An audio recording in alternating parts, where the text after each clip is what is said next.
Loading. Loading. Dead Ringers Universe, Dakota's edition.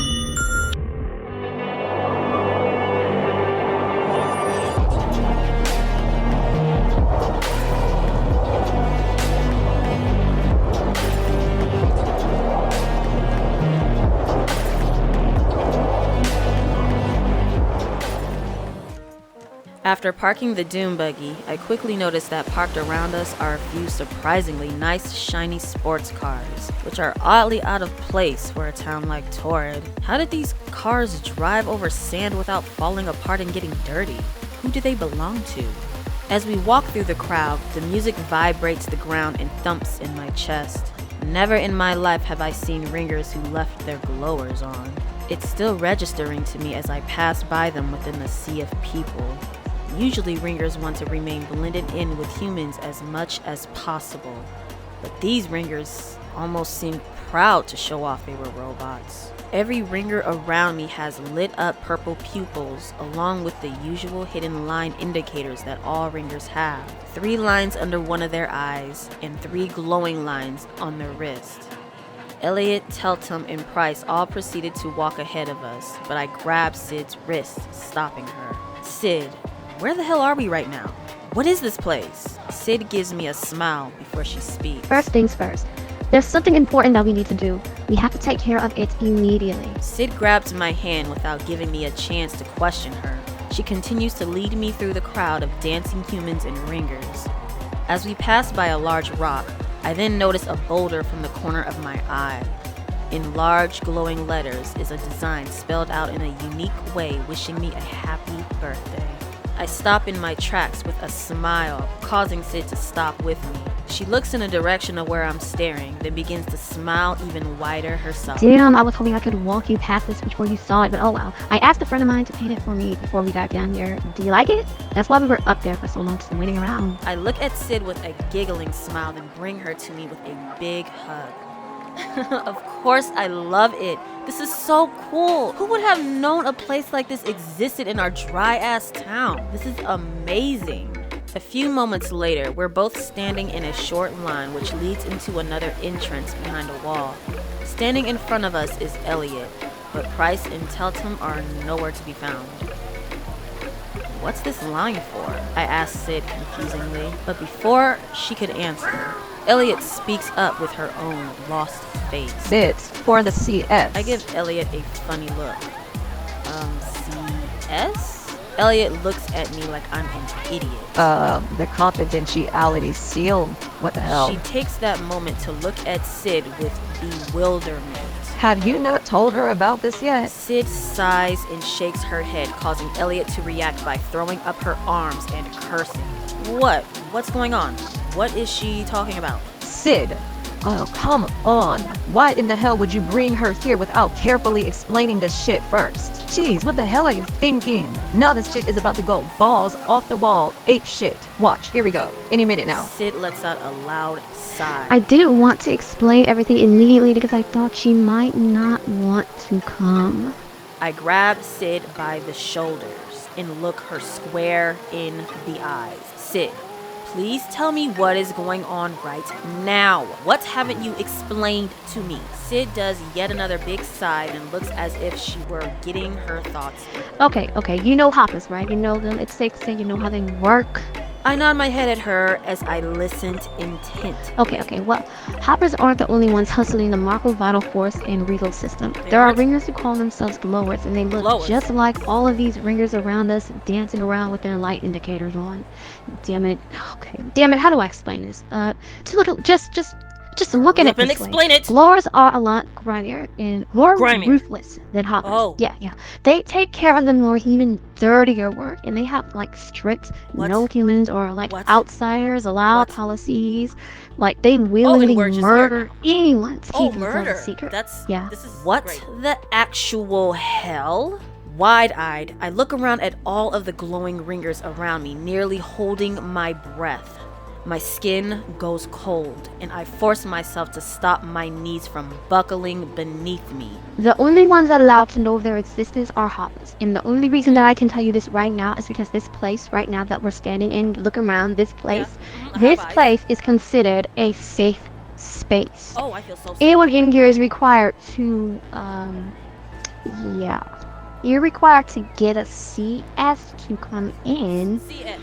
and you have Speak to faster. have one Speak faster. to leave. No. What? I shout out of shock. Luckily, the place and the music around us is loud enough for my voice to blend in with the sound. Seeing my panic rising as I take everyone around me in for the millionth time, Sid quickly brings my attention back to her by stepping into my line of sight. Wait. Hold on, Dakota. Before you freak out, let me first just say I'm that already ringers there. here are nothing more than knockoff glowers.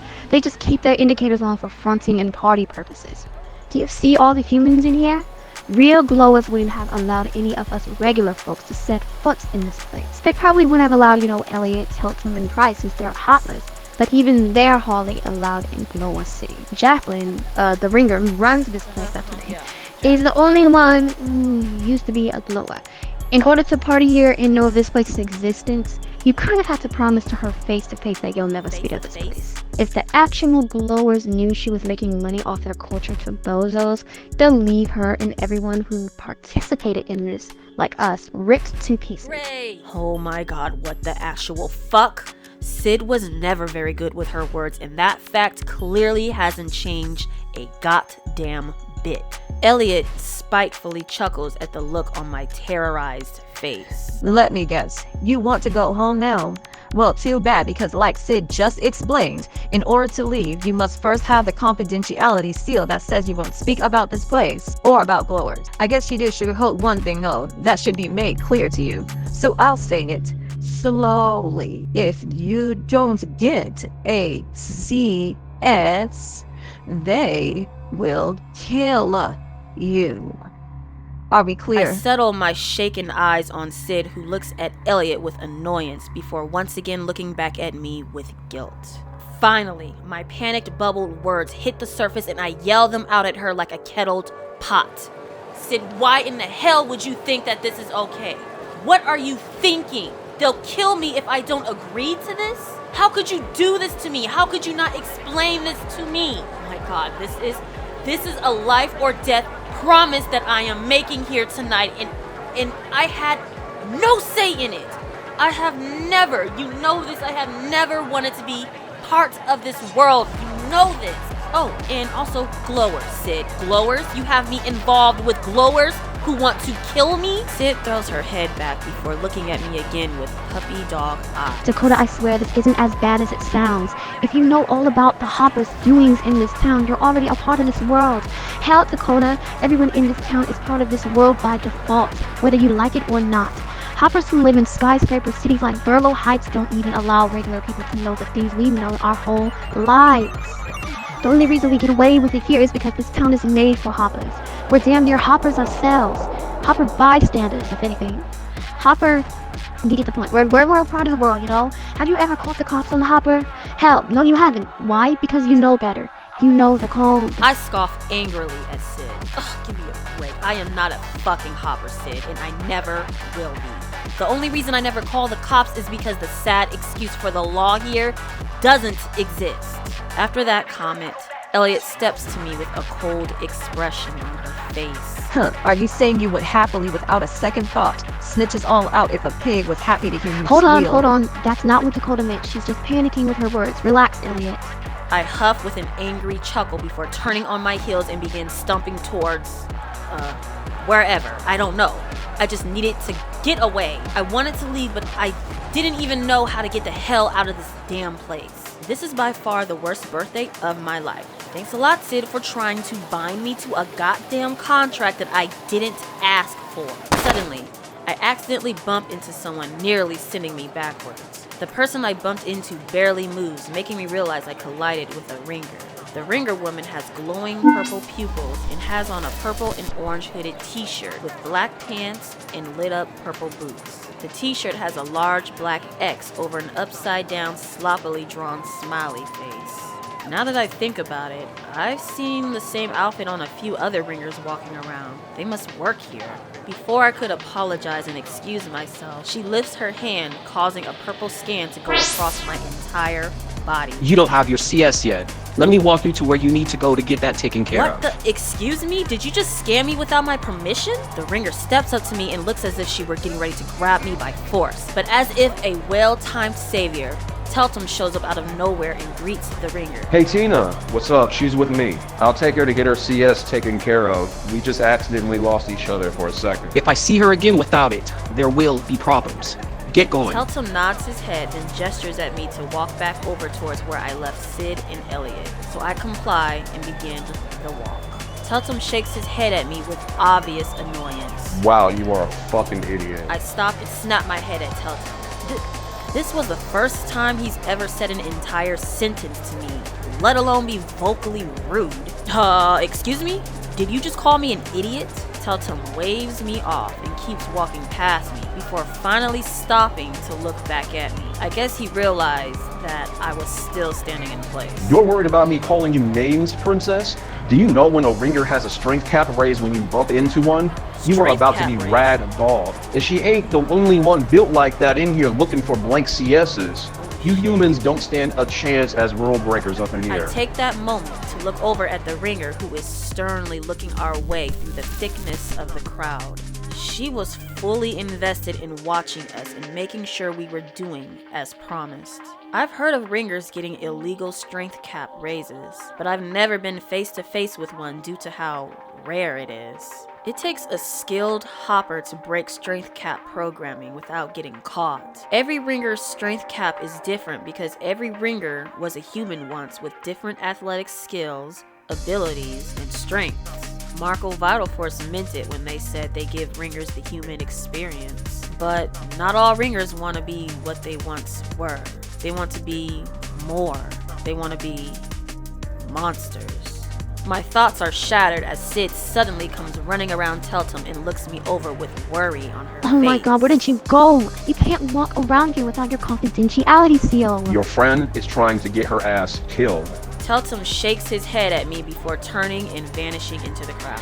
Look, I know you're mad, but we need to get this taken care of, alright? We can't afford to be spotted without a CS. After being here for so long at that, let's go. I do as I'm told, but it wasn't with a positive attitude. I was beyond pissed off. As we approached the line, I noticed that it was now slightly longer with new people. Elliot, who stayed in line, finally walked through the entrance to wherever we needed to go. Damn, guess we have to wait in line again. I don't get you, Sid. If you knew I wouldn't be up for this, why would you hide this from me? Sid looks at me, then looks away with a partial frown on her face. Oh my god, are you really that mad, Dakota? Come on, what is the big deal? I look at Sid flabbergasted for the millionth time. Do you not grasp how serious this is? We're getting something done to us that will give evidence to glowers that we know about this place and them. This Jacqueline Glower lady or whatever or whoever that's running this whole show down here is saying that if she's caught, then we're all caught. We are putting our lives in the hands of some stranger who used to apparently be a psychotic Will freak. you keep your voice down? If anyone's want to get us killed, it's you and the very bold and loud complaints you're making. Ugh. I grunt at her and fold my arms as I look ahead. After another 15 minutes, we're both finally standing near the entrance. I felt like I was walking towards my doom. It was like I was standing in line in preparation to get pushed off the edge of the cliff into hell's fire. Standing at the entrance is a ringer. He has on the same outfit as the ringer woman I dealt with earlier. How are you ladies doing tonight? Sid smiles at him. We're doing pretty good, thanks. Today is my friend's birthday, so we're here to celebrate. Sid elbows me, but I was in no mood to play along with the lie that everything was fine. Uh-oh. She doesn't look very happy. Well, I'm not very happy, Mr. Thug, considering I'm signing away my life right now. Sid looks at me with a wide-eyed grunt and a warning mutter of my name. Surprisingly, the ringer drops his head back in laughter at my comment. Mr. Thug, man, you aren't signing your life away. You're just making a promise not to go bragging about how great this place is. It's to keep yourself, including everyone here, safe. I wouldn't need this kind of safety if I weren't here to begin with. Tell you what, I'll arrange for you both to have a couple of drinks on me tonight for your birthday. Just walk up to the bar area and tell them Rocky sent you. Sid clapped her hands in excitement, but I interrupted with my next comment. Wow, very original. We're in a cave and your name is Rocky. Whoo, funny. Look, there will be no need for that because I'm taking my ass home right after this. Thanks though, rock guy. Oh, seriously, Dakota? Come on, it's your birthday. Let's have some fun. Look at this place. Look at how much fun everyone is having. The ringer guy shrugs his shoulders at me, then gestures at both of us to walk through the entrance. Sid shakes her head with disappointment as she follows behind me inside. You know, you didn't have to be rude to him. I'm the reason you're here, Dakota. Sid, please, stop talking to me right now. As we walk inside, we're greeted by a line of more work uniformed ringers with purple glows waiting with their hands clasped behind their backs. After about 10 or 12 of us file into the cave room, we're ordered to line up shoulder to shoulder. Behind the line of ringers who are ready to do whatever to us is a trickling river of glowing blue water.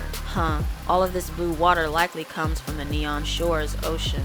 Perched on a handmade hovering carved stone seat as if it were a throne is who I assume to be Jacqueline. She stuck out like a sore thumb for many obvious reasons. One of them being her serious demeanor which matched her blinding beauty. Southern African with a light complexion, she wears a long black skirt with a split exposing her crossed leg over her thigh. A black blouse hugs her petite frame and her purple glowing indicators light her pupils. Her curly white hair sits on her shoulders but the color fades to a black at her roots. One of the ringer employees suddenly grabs our attention by shouting out instructions at all. Please, and I will not repeat myself, please turn your wrist upward and wait for one of us to come by and download the CS. If we notice any funny shit going on, prepare for the ass whooping of the century.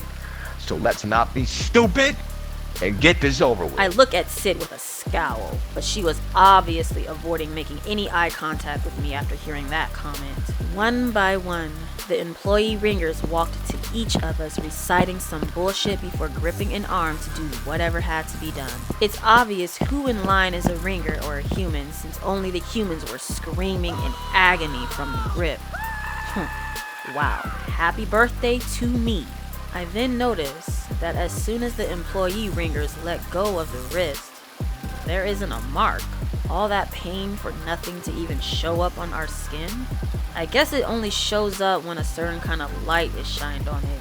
Maybe. Next to me, it's now Sid's turn. The ringer explains to her that the confidentiality seal she's receiving is a promise to never speak of this place or the glowers who once inhabited this place once she leaves it. And with the seal, it allows her to return whenever she wanted. Sid nods her head and vocally agrees. The ringer grips her wrist and Sid lets out a painful scream. That same ringer then moves on to me and recites the same thing. Yeah, whatever, I agree. Let's just get this over with. It's then at that moment I notice Jacqueline looking my direction. My stomach drops, and she smirks at me with a raised eyebrow. Why the hell is she look? My words are then interrupted the second the ringer in front of me grabs my wrist. I let out a painful scream as my skin felt like I was holding it above hot flames that were melting and cooking my flesh. God fucking damn it! I yell this out, and after a moment, they finally release my wrist. I look back over at Jacqueline, but her attention went back to gazing around the room. One of the employee ringers finally announces that we could all leave after telling us that our pain will be gone within a few minutes. I finally march out to where we're both greeted by Elliot, who is holding 2 slushy alcoholic drinks in her hand. That shit was a pain in the ass, wasn't it? I got you your favorite drink. Let's drink the burn away. She takes a sip of one, then gestures and shakes the other one in Sid's direction. I look between them both, then roll my eyes and turn to walk off. I'm getting the fuck out of here. From the corner of my eye, I noticed Elliot tauntingly waving me off with a smile as she turned and began dancing into the sea of people. Sid, on the other hand, follows me and remains on my tail as she once again pleaded with me to stay.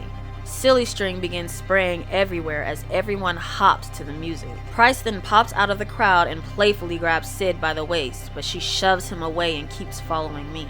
Clearly annoyed by his girlfriend not showing any affection back, he follows behind her now with a confused mug on his face. Dakota, how are you going to get home? We're in the middle of nowhere. All right, I'll take her home. We both stop at the sound of the familiar voice to find Teltum leaning up against a bar that I didn't even realize we were next to. A woman that he was clearly entertaining smacks her lips before looking me up and down. Hands on my hips, I look her direction and speak.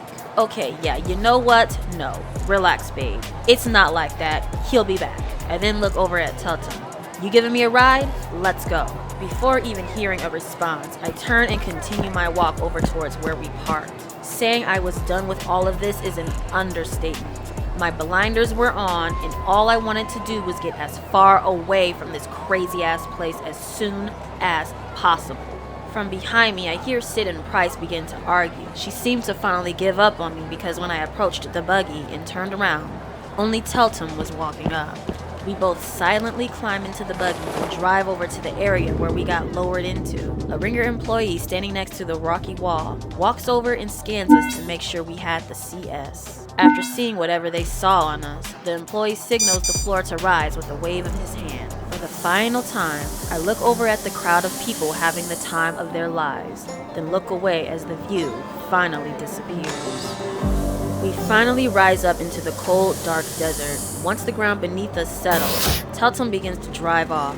For about 5 minutes, we sit in silence as my eyes looked anywhere but at him with my arms folded from the cold. The loud wind was a helpful, invisible wall that separated me from the awkwardness I was feeling being alone with him. After what seemed like an eternity, he breaks the silence with a chuckle and a shake of his head. You are such a fucking uppity little brat. I snap my head at him with a slight shock to his statement. What? I blurt out the question as my body tensed even more. Are you deaf? You heard what I said. For a moment, I sit in disbelief at the complete out-of-left-field rudeness that abruptly smacked me in the face. This is the second time tonight that this asshole insulted me. I begin to speak, but he cuts me off. You're an uppity little brat and it's so comical. You sleep in the same kind of house as everybody, work at the same kind of lame places as everybody, to make the same scraps of money as everybody, yet somehow you still think that you're better than everybody who chooses not to sulk about their life. Unlike you, Hoppers and the people of Torrid decided to just go along with the hand life has dealt us, and we appreciate the opportunity to make any kind of life at all. You, on the other hand, you're so fucking lame. First of all, let me just say that I am not Sid, so I don't get off on arguing with people. Secondly, just because you know my best friend and see me around occasionally doesn't equate to you knowing the first goddamn thing about me. What we're not about to do is sit here in this buggy that your friend probably stole or bought with dirty money while you of all people preach to me about who's the worst kind of Torrid citizen. You, yes, you make money off the desperate and you collaborate with rapists, thieves, and people who entrap the innocent for having to use your services. So you know what? You can save it with that wise one bullshit. If you don't mind, I'd prefer the rest of this ride be in silence. Return to being a mute towards me. Thank you. Teltum lets out a loud, spiteful laugh and turns the music up ear-piercingly loud without saying another word to me. He was making a play at my request for silence by turning up his horrible rock music as loud as possible. 30 minutes later, we finally pull up in front of my hut. I practically jumped out of the buggy the second it came to a stop. As I begin my walk towards my door, Teltum stops me with his words. You know Sid had to do a lot to get you an invite to that place, right? Yeah, okay. This is the second time I'm hearing this shit tonight with little to no information about what the hell it means. So, if you aren't going to explain it to me, then please, ghost yourself. I'll just ask Sid myself when I see her. I begin to turn around, but Teltum cuts off my movements again by speaking. Just for the record, princess, I only brought your ass home because I didn't want you around to ruin everybody else's fun with your attitude. Just like how Sid looks out for you, I look out for my friends. Price would be worried about Sid being unhappy because you're unhappy, and I'd be stuck convincing Elliot not to put a foot up your ass all night. Even before we left, Price had to beg Sid not to come back home with you tonight. If it weren't for the fact that Sid is a cool-ass girl, plus my best friend is in love with her, I probably would have dropped your ass off in the middle of the desert. Maybe then you'd see what tough times really are. Oh, and happy birthday. Before I could respond to his harsh inner thoughts spilling out of his mouth, he turns up his music, then pulls off into the desert night, kicking up a cloud of sand behind him. What? Am I supposed to be surprised that him and his crew of animals hate me? I already knew all of this, so his parting words didn't really mean too much. He simply just finally said it all out loud with 2 years worth of built-up hatred for me. Well, whatever, because I can say the same thing about him and his crooked-ass friends. After finally walking inside my dark place, I noticed my dad's curtains are closed, but the lights are on the other side of it. Usually that meant he was reading an old-school paperback novel. You don't see paperback books anymore, except for the exceedingly rare libraries who refurbish and handle them like gold. Hey, baby girl. He shouts from the opposite side of the curtain. Did you have fun tonight? You sure are home early. I thought you'd be back home later. I give him a smirk that he clearly couldn't see. No, not at all. I didn't want to be out too late tonight, so we just got some food and followed it with the birthday song, then called it a night. Oh, okay. Well, I hope you have fun, and happy birthday, baby girl. Thanks, Dad. Good night. I say as I begin to head up my twirling stairs while peeling off my cape coat. As soon as I stepped into my bedroom, my mind exploded. Evil ringers that are called glowers? How have I been alive all this time without ever knowing about them? Shit. Hoppers sure are some tight-lipped people, I'll give them credit for that. I tapped my Rio behind my ear, causing it to make a beeping sound awaiting my command. Rio, send a message to Sid. Tell her to meet me at our spot tomorrow because we need to talk. ASAP. My Rio beeps, letting me know that it did as instructed. I then fall face first onto my bed and lazily begin removing my clothes. I turn my head and bring up my left wrist to see if a mark has appeared yet. But still, nothing is there. I roll over on my back and touch at it with my fingers. No matter what angle I held my wrist, I didn't see anything. I drop my arms to the side of me and stare up at my ceiling. That Jacqueline Glower lady smirked at me. What was that about? She barely looked at anyone's direction, let alone smiled. And she stared at me. And did all those sports cars belong to her? Is she ridiculously rich? Does she live down there? Ugh, too many questions that I don't really even want an answer to, honestly. I will admit that the hidden Glower Cave, or Glower City, was pretty amazing, but it's not worth what you have to give in return for being there.